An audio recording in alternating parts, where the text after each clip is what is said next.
Curah hujan merupakan unsur meteorologi yang punya variasi tinggi dalam skala ruang dan waktu, sehingga paling sulit untuk diprediksi. Akan tetapi, informasi curah hujan sangat penting dan dibutuhkan oleh hampir semua bidang seperti pertanian, transportasi, perkebunan, hingga untuk peringatan dini dari bencana alam seperti banjir, tanah longsor, dan juga kekeringan. Data dan informasi curah hujan masih terbatas, baik untuk skala spasial yang luas maupun satuan wilayah yang lebih kecil. Akses untuk data sulit dan belum memenuhi syarat layak pakai. Jumlah stasiun penakar hujan mungkin banyak, namun kelengkapan datanya masih belum menjanjikan. Keterbatasan tersebut menjadi penghambat bagi pengguna data curah hujan dan kegiatan yang memfokuskan diri pada implementasi analisis data hujan. Hal ini sangat dirasakan oleh masyarakat Indonesia, khususnya di Pulau Jawa.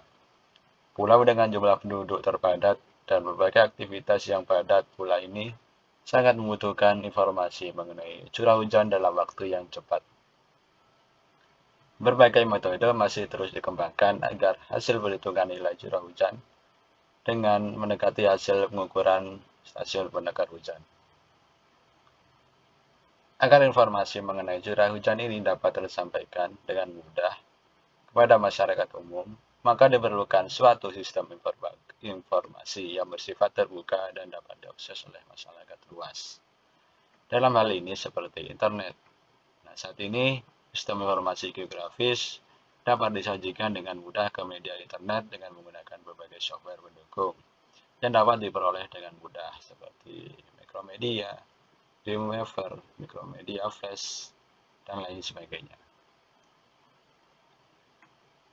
Nah, dari tujuan inilah kami membuat peta hujan Kabupaten Kebumen.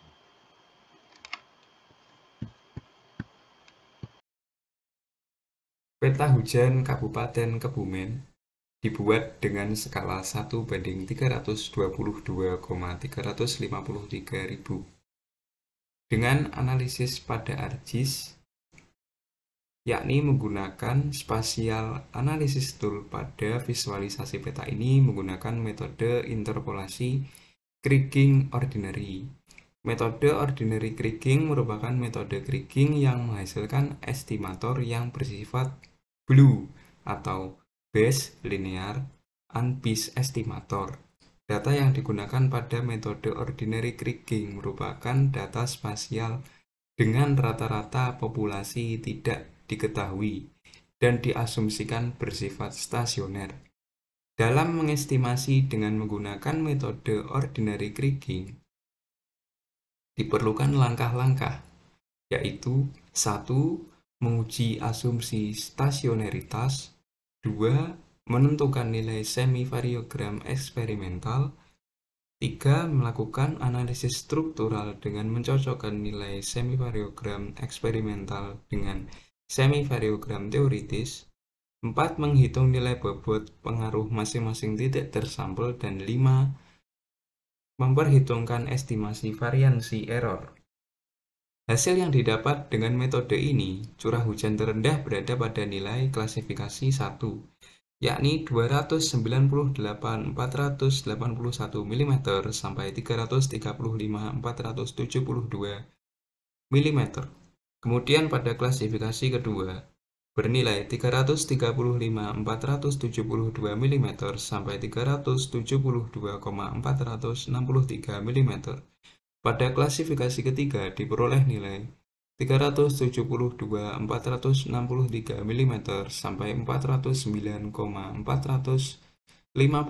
mm, dan klasifikasi keempat diperoleh nilai 409.454 mm sampai 446,445 mm.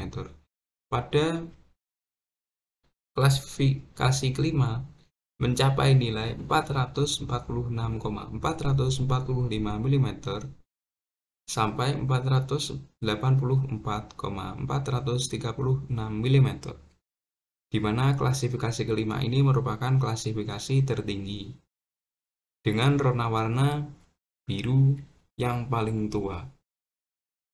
Jadi dari gradasi ini dapat dilihat pada kawasan biru muda ini merupakan daerah yang jarang terjadi hujan. Yang biru yang paling terang ini. Kemudian di kawasan yang paling gelap ini adalah kawasan yang sering terjadi hujan. Daerah yang jarang terjadi hujan pada visualisasi peta ini antara lain adalah Ambal, Mirit, Bonorowo, Plembun, dan daerah yang mengalami hujan yang paling sering diantaranya adalah daerah Ayah, Rowokele, dan Buayan.